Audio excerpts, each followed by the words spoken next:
আবহাওয়ার খবর। সপ্তাহ শেষে বৃষ্টির ভ্রুকুটি। শনিবার থেকেই মেঘলা আকাশ, রবিবার থেকে রাজ্য জুড়ে বৃষ্টির সম্ভাবনা। বিস্তারিত জানবো, টেলিফোনে রয়েছেন আমাদের প্রতিনিধি বিশ্বজিৎ সাহা। বিশ্বজিৎ, আলিপুর আবহাওয়া দপ্তর কি বলছে?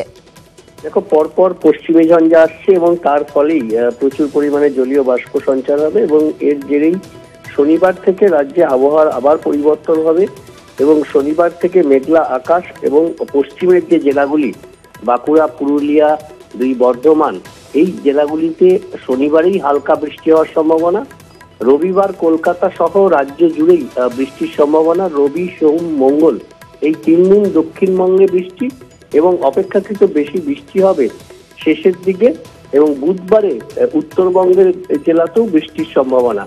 অর্থাৎ রাজ্য জুড়েই বৃষ্টির সম্ভাবনা সপ্তাহান্তে এবং লাগাতার বৃষ্টি 2-3 দিন ধরে চলবে, এমনটাই জানাচ্ছে আলিপুর আবহাওয়া দপ্তর। যদিও আজকে কলকাতার তাপমাত্রা, সর্বনিম্ন তাপমাত্রা 20.1, অর্থাৎ গতকালের থেকে কিছুটা কমলেও স্বাভাবিকের উপরেই রয়েছে তাপমাত্রা। আগামী দুদিনও এরকমই থাকবে তাপমাত্রা, হয়তো কিছুটা বাড়তে পারে, কিন্তু বৃষ্টির পরে তাপমাত্রা কিছুটা কমলেও শীতের আমেজ কিন্তু আর ফিরবে না, অর্থাৎ শীতের বিদায়।